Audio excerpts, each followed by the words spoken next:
은혜 받을 하나님의 말씀은 욥기서 41장 1절에서 34절까지의 말씀입니다. 욥기 41장 1절에서 끝절까지 말씀 찾으셨으면 교독합니다. 제가 먼저 있습니다. 내가 능히 낚시로 악어를 낚을 수 있겠느냐? 노끈으로 그 혀를 맬 수 있겠느냐? 줄로 그 혀를 갤 수 있겠느냐? 그것이 어찌 내게 연속 강구하겠느냐? 윤순한 말로 내가 이야기를 하겠느냐? 어찌 정하게 하고 영이 종이 되겠느냐? 내가 어찌 새를 놀리는 것 같이 그것을 놀리겠으며 내 소녀들을 위하여 그것을 메어두겠느냐? 어찌 영성이 내가 들어서 상상한 사람 한 소들을 하겠느냐? 내가 능히 창으로 그 가죽을 찌르거나 작살로 그 머리를 찌를 수 있겠느냐? 성의 그것에 선되어라. 나는 생겨나서 나지는 아니하리라. 잡으려는 소망은 헛것이라 그것을 보기만 하여도 낙담하지 않겠느냐? 아무도 그것을 격동시킬 소명이 없거든 능히 나를 낙담하느냐? 누가 먼저 내게 주고 나로 갚게 하겠느냐? 온 천하에 있는 것이 다 내 것이 아니니라. 내가 그것을 지으려와 그것이 그가 그걸 대하여 담지 아니하리라. 누가 그 가죽을 벗기겠으면 그 아가미 사이로 들어가겠는고? 누가 그것을 입을 수 있으리까? 견고한 비늘은 그의 자랑이라 서로 연합이 봉한 것 같구나. 이것저것 연합에 붙었으니 바람도 그 사이로 들어가지 못하리고 서로 연하여 붙었으니 능히 나눌 수도 없구나. 그것이 재채기를 한즉 하늘에가 말하고 쏟는 새벽이 해놓으리라. 그 입에서는 횃불이 나오고 불똥이 튀어나면 그 구멍에서는 유가 나오니 마치 솥기를 논하갈 때의 단이라. 그 숨이 능히 숯불을 피우는 불꽃이 그 입에서 나오며 이미 그 목에를 끼었으니 그녀이 그 앞에서 비는구나. 그 살이 조각들이 서로 연하고 그 몸이 경건하여 움직이지 아니하며 그 마음이 돌같이 단단하니 그 단단함이 돌 같다. 그것이 일어나면 용사라도 두려워하며 경급하여 창황하여 칼로 대지어서 새되었고 잔이나 살이나 닭살로 서적이 없구나. 그것이 철을 초계같이 노을 썩은 나무같이 여기니 살이라도 그것으로 망하게 못하겠고 흙에 돌로 부러지게 못하게 같이 몽둥이도 건불같이 보고 창을 던짐을 우습게 여기며 그 배 아래는 날카로운 와로 같으니 진흙 위에 바다기계 같이 찌찌찌찌를 하는구나. 깊은 물로 소래물이 끓을 같게 하면 바다로 젓는 향기름 같게 하고 자기 뒤에 망연한 길을 위해 사람이 거기에 바닷물이 해걸렸구나. 땅 위에는 그것 같은 것이 없나니 두려움 없게 지음을 받았습니다. 무엇은 모든 것을 나되고 모든 평안한 시간이 되느니라. 아멘. 이 말씀으로 악어를 다스리는 하나님, 이런 제목으로 말씀을 나누겠습니다. 하나님은 하마의 비유에 이어서 악어를 비유들면서 욥을 교훈하고 있는 모습을 봅니다. 여기서 표현되는 악어는 아마 우리가 보고 있는 악어하고는 조금 다른 그런 악어로서 바다에서 생존하며 또 경자의 괴물 같은 그런 악어의 모습을 보여주고 있습니다. 그래서 하나님께서 이러한 악어를 만드시고 이 악어를 하나님은 다스리고 계시고 그런 악어를 욥에게 행해서 네가 그 악어와 무엇을 할 수 있겠느냐? 그 악어를 내 자녀를 위해서 메어둘 수 있겠느냐? 내가 작살로 그 악어를 찌를 수 있겠느냐? 창으로 그 악어의 가죽을 벗길 수 있겠느냐? 등등 여러 가지로 이제 비유를 들어가면서 말씀을 주고 있습니다. 인간은 악어 한 말도 다스리지 못하고 악어 앞에서 창황하고 두려워 떤다면 어찌 하나님하고 정변할 수 있겠느냐, 그런 얘기예요. 그래서 하나님은 악어를 다스리는 하나님, 우주 모든 것이 하나님 것이고 모든 것이 하나님이 원하신 대로 지음을 받은 것이었는데, 그래서 이런 악어를 놓고서 욥에게 교훈을 주는 게 있습니다. 인간은 악어도 잡을 수 없다. 1절에서 12절까지의 말씀입니다. 민물에 있는 악어들하고는 완전히 다른 표현으로 나오는 악어인데, 새를 놀리듯이 네가 놀릴 수 있겠느냐. 5절 말씀 보면 이런 말씀이 나옵니다. 네가 어찌 새를 놀리는 같이 그것을 놀리겠으며 내 소녀들을 위하여 그것을 내어 두겠느냐. 이 악어, 놀릴 수 없는 것, 또 누가 놀래도 놀래지를 않는 것이 악어라고 표현하고 있습니다. 창으로 찌를 수 없고, 7절에 보면 내가 능히 창으로 그 가죽을 찌르거나 작살로 그 머리를 찌를 수 있겠느냐. 아무도 악어를 잡을 수 없다.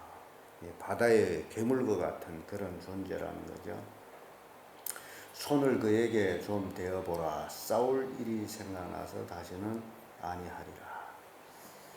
잡으려는 소망은 헛것이라. 그것을 보기만 하여도 낙담하지 않겠느냐라고 9절에 말씀합니다. 인간의 힘의 한계를 얘기하고 있습니다.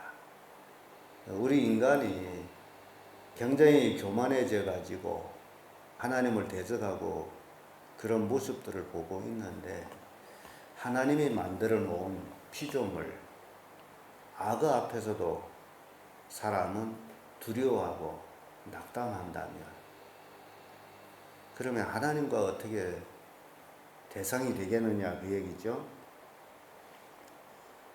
10절에 보면 아무도 그것을 격동시킬 용맹이 없거든 능히 나를 당할 자가 누구냐. 하나님이 그렇게 묻습니다. 악어 앞에서도 사람이 꼼짝 못하는데 그러면 누가 나를 당하겠느냐. 하나님이 만들어 놓은 피조물 악어 앞에서도 사람이 어찌할 길이 없는데, 그걸 만드신 하나님 앞에서는 인간이 어떻게 감당하겠느냐, 그런 얘기예요. 그래서 우리가 조금 깊이 생각해 보면 우리 인간이 얼마나 교만하고 있는지 그걸 이제 생각하게 됩니다. 욥은 그동안 친구들로부터 너무나 정죄를 받아가지고 늘 자기가 의롭다 함으로 물론 의롭게 살았습니다만, 그러나 하나님 앞에서는 의롭지 못하다. 시편 74편 14절의 말씀 보면 악어의 머리를 파쇄하시고 그것을 사막에 가하는 자들에게 식물로 주셨으며, 이런 말씀이 나옵니다.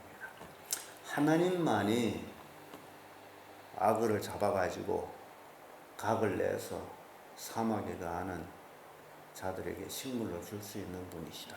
하나님만이 악어를 다스릴 수 있는 분이시다. 하나님 외에는 악어를 다스릴 자가 없다, 그 얘기죠. 그래서 온 천하에 있는 것이 다 내 것이니라. 하나님이 온 천하의 모든 것이 다 내 것이니라. 하나님께 아닌 것은 없고 다 하나님 것이에요. 나도 하나님 것이에요. 내 것도 하나님 것이에요. 내 것은 아무것도 없어요. 근데 내 것이 있다라고 하는 그것이 교만이라는 겁니다. 그래서 우리가 하나님 앞에 이 땅에 태어날 때 빈손으로 태어났고 또 이 세상 떠날 때 빈손으로 가는 것이 인생인데, 살아있는 동안 지나치게 내 것이라고 주장하지 말자. 내 것이 없는데 내 것이라고 주장해가지고 그것도 교만이라는 겁니다. 내 모든 것이 다 하나님 것이에요. 내 소유물도 하나님 것이에요. 그런 의미에서 생각해 볼 때 여러분 생각해 보세요. 내게 있는 모든 것이 하나님 것이다. 내 생명도 하나님 것이다. 내 물질도 하나님 것이다. 내 새끼도 하나님 것이다. 내 것은 아무것도 없다. 근데 내 것이라고 주장하면 그것이 교만이 된다는 거죠. 그걸 깨달으면 대단한 깨달음입니다. 아브라함이 백세의 아들을 낳아가지고 너무 사랑했어요. 세상에 혼자 아들이 있는 것처럼. 하나님이 가만히 보시니 이게 안 되겠다. 요놈이 자식도 없는 놈한테 자식 줬더니 내가 없어지는구나. 그래서 어느 날 너 아들 이삭을 데리고 줘. 내가 내게 지시한 땅으로 가서 그를 나에게 제물로 드려라. 이때 아브라함이 깨달은 게 바로 그건 이 이삭은 내 것이 아니구나. 하나님 것이구나. 그걸 깨달은 거예요. 여러분들도 그렇게 깨닫기를 바랍니다. 여러분들이 가지고 있는 모든 것이 누구 것이다? 하나님 것이에요. 내 것은 아무것도 없어요. 내 생명까지도 하나님 것이에요. 그래야 우리가 겸손해집니다. 그걸 깨달은 아브라함은 그 다음날로 즉시에 아들 이삭을 데리고 모리아산으로 갑니다. 그게 아브라함이에요. 이걸 깨달지 못한 사람은 지 새끼가 하나님보다 더 귀중하다고 생각하고 지 새끼 하자는 대로 하면서 하나님 멀리 할 때가 있어요. 그게 교만이라고. 그러면 하나님이 그 새끼를 달라 할 때 어떻게 하겠냐 그 얘기. 악어 한 마리도 잡을 수 없는 인간이 얼마나 교만하냐 그 얘기예요. 두 번째로 그 입을 열 수 없다. 악의 입을 열 수가 없다. 12절의 말씀 보면 누가 12절에서부터 24절까지 보면 내가 악의 지체와 큰 힘과 훌륭한 구조에 대하여 잠잠치 아니하리라. 누가 그 가죽을 벗기겠으며 그 아가미 사이로 들어가겠는고. 누가 그 얼굴의 문을 열 수 있을까. 그 두루 있는 이가 두렵구나. 그 악의 이가 엄청 무섭게 생겨 있습니다. 근데 누구도 악의 입을 억지로 벌릴 수가 없어요. 다 물고 있으면. 그래서 악어가 물고 있으면 빼낼 수가 없어요. 뿐만 아니라 견고한 비늘을 가지고 있습니다. 이 악의 입에서는 횃불 같은 게 나옵니다. 콧구멍에는 연기가 나옵니다. 완전히 괴물이에요. 그러니 사람이 보게 되면 두려운 거죠. 사람을 이렇게 가만히 보면 재밌는 게 있습니다. 사람은 두려워하는 것 중에 하나가 죽은 사람을 두려워합니다. 왜 그렇죠? 산 사람은 두려워 안 하는데 죽은 사람은 두려워해요. 실상은 죽은 사람 두려워할 게 아니고 산 사람 두려워해야 되는데 사람들이 심리적으로 볼 때는 죽은 사람 두려워해요. 그래서 죽은 사람 옆에 가기도 두려워하고 참 신기합니다. 왜 그렇죠? 죽은 사람 가만히 그 자리에 있는데 자기를 다치지도 않는데 자기를 해롭게도 안 하는데 근데 죽은 사람은 두려워해요. 심리적으로 경자의 사람이 웃기는 게 바로 그겁니다. 그런데 여기서 말하는 이 악어는 보기만 해도 간담이 설해지는 그런 악어예요. 그래서 이 악어를 교만의 대상으로 생각해 볼 때에 악어는 두려움 없이 지음을 받은 자다. 그래서 이 땅의 동물 중에 악어는 그 누구도 두려워하지를 않는다. 그래서 그런 의미에서 생각할 때 이사야 42장 12절의 말씀 보면 하나님이 만드신 천사 중 루시퍼가 그런 얘기를 합니다.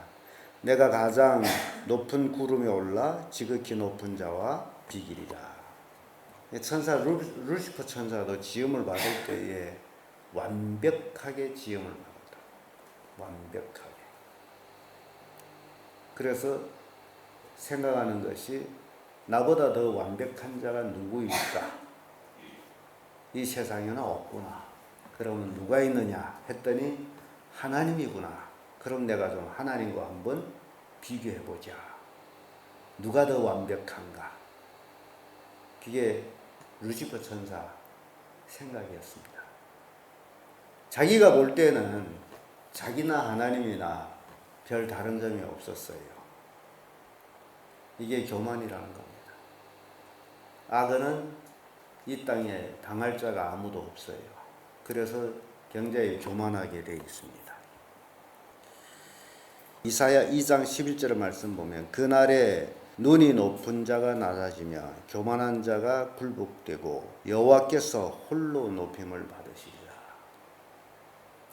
악어의 교만이나 루시퍼의 교만이나 인간의 교만이나 이제 그날에 다 낮아지게 됩니다.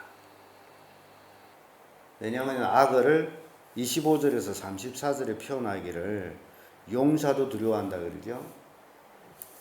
25절의 말씀 보면 그것이 일어나면 용사도 두려워하여 경겁하여 청망하여. 용사는 용맹을 떨치는 자로서 죽음을 두려워하지 않는 것이 용사들입니다. 그런데 그러한 용사들이라도 이 악어를 보게 되면 두려워한다. 싸울 대상이 아니기 때문에 두려워한다는 거죠. 칼로 찌를지라도 쓸데없고 창이나 살이나 작살도 소용이 없고 그것이 철을 초계같이 노슬 썩은 나무같이 여깁니다. 이 악어가 철을 초계같이 노슬 썩은 나무같이 여긴다. 살이라도 그것을 도망하게 못하게 하고 물맷돌로도 그에게 겨같이 여기고 몽둥이도 건불같이 보고 창을 던짐을 우습게 여깁니다. 그러니까 이 악어를 인간이 도구로서 해할 수 있는 것이 없음을 이렇게 표현하고 있습니다. 그 배 아래 날카로운 와르 같으니 진을 위해 타작 기계같이 자취를 내는구나.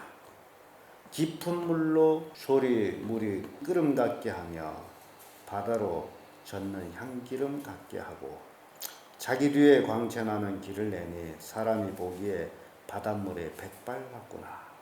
이 악어가 물에서 막 뒹굴 때에 솥 안에 물이 끓는 것처럼 물이 war랑war랑거리는 것, 그리고 물을 가르고 쫙 앞으로 달려갈 때 물살이 갈라지면서 희게 보이잖아요. 백발이 같이. 기가 막힌 힘과 능력을 가지고 있는 악어를 그리고 있습니다. 땅 위에는 그 같은 것이 없나니 두려움이 없게 지음을 받았느니라. 천사 세대에는 루시퍼, 동물 세계에는 악어. 그러면서 욥에게 행해서 네가 이런 악어 앞에서 할 수 있는 것이 뭐냐, 그 얘기를 하고 있습니다. 우리 인간이 바로 그 얘기예요. 우리가 이 땅에서 살아가면서 내가 할 수 있는 것이 도대체 무엇이냐. 하나님이 만들어 놓은 피조 세계 속에서도 약한 자 중에 속하는데 내가 할 수 있는 것이 무엇일까? 내가 할 수 있는 것은 아무것도 없습니다. 그래서 전도서에서는 인간에 대해서 분명히 말씀합니다. 일이 결국을 다 들었으니 하나님을 경외하는 것이 사람의 본분이다. 우리가 이 땅에 살아가면서 내가 할 수 있는 일이 있다면 그것이 바로 한 가지 있는데 하나님을 경외하는 것이다. 그래서 내가 사망의 음침한 골짜기를 다닐지라도 해를 두려워하지 아니함은 하나님이 나와 함께 하심이라. 그래서 내가 이 땅에서 누구도 두려워하지 않는 삶을 살자면 하나님이 함께하는 삶이다. 그 외에는 아무것도 없다라. 돈도 아니에요. 권세도 아니에요. 힘도 아니에요. 딱 한 가지. 뭐라고요? 하나님을 경외하는 삶. 하나님이 욥에게 주는 교훈이 바로 이겁니다. 네가 할 수 있는 일이 있다면 딱 하나, 하나님을 경외하는 것이다. 교만을 버리고 그동안 자기는 의롭게 살았다라고 생각한 그 욥 자체에 자신의 가지는 교만이 있었어요. 그래서 34절의 말씀 보면 모든 높은 것을 낮게 보고 모든 교만한 것이 왕이 되었느니라. 이 악어는 모든 교만의 왕 같은 자로 예표되고 있습니다. 결국 나중에 멸망당할 자가 되는 거죠. 하나님은 악한 자는 악한 날에 쓰기 위해서 만들었음을, 그래서 바로왕 같은 그렇게 강팍한 왕도 하나님이 쓰셨음을 봅니다. 모든 피조물은 하나님의 것이므로 하나님이 쓰고자 할 때에 그것을 쓰기 위해서 만드신 거예요. 인간은 역시 하나님이 만드셨는데, 하나님이 인간을 만드신 것은 인간이 모든 교만을 내려놓고 모든 자유의지를 내려놓고 오로지 하나님을 경외할 때에 인간은 하나님께 쓰임받는다라는 거예요. 인간이 자기 사상을 가지고 있을 때에는 자기 나름대로 살아가겠지만은 그것까지도 내려놓고 하나님을 경외하는 삶, 하나님의 중심점인 삶, 그게 하나님이 인간에 대한 원함입니다. 그러나 우리가 이제 가치적으로 생각해 볼 때에 우리가 만들어진 재료는 문지, 흙, 티끌이에요, 티끌. 하나님은 티끌의 문지를 가지고 우리 인간을 만드셨어요. 그래서 가치적인 의미에서 볼 때는 인간이 아무 가치가 없습니다. 원재료를 따지게 되면 뭐예요? 티끌이 티끌, 문지란 말이에요. 그런데 가치가 있는 것은 하나님이 우리에게 하나님의 영을 주셨기 때문에. 그래서 우리 이 몸은 가치가 없습니다. 그것만 따지면 돼요. 우리 이 몸은 가치가 없습니다. 왜 가치가 없어요? 티끌이기 때문에. 근데 오늘날 많은 사람들이 가치 없는 티끌을 위해서 평생을 허비하고 생명을 걸고 살아가고 있다는 거예요. 가치 있는 하나님의 주신 영에 대해서는 아무 생각도 없다는 거죠. 오로지 육을 위해서 살아가고 있어요. 썩어 없어질 육을 위해서 살아가고 있어요. 매일매일 반복되는 삶입니다. 또 우리가 깊이 생각해야 될 거죠. 여러분들은 어떻게 살고 있습니까? 썩어 없어질 육을 위해서 먹고 마시고 입히고, 그게 중심이에요. 우리의 삶 중심은 영에 대한 삶의 중심으로 바뀌어져야 됩니다. 그래서 내가 가치 있는 삶을 사는 것은 육을 위해 사는 삶이 아니고 영을 위해서 사는 삶. 그때 비로소 가치가 있다는 거예요. 내가 가치가 있는 것은 하나님의 영을 가졌기 때문에, 하나님의 영을 가지고 있기 때문에 하나님의 자녀라는 칭함을 받게 돼 있다는 거예요. 그것만 없으면 정말 가치가 없습니다. 문지예요, 문지. 흙을로 왔다 흙을로 돌아가는 인생이 되어버려요. 자, 오늘 우리는 욥기 41장을 통해 가지고 하나님께서 악어를 통해서 욥에게 또는 우리에게 교훈을 주는 걸 봅니다. 우리 인간에게 하나님 앞에서는 겸손해라 함을 가르치고 있습니다.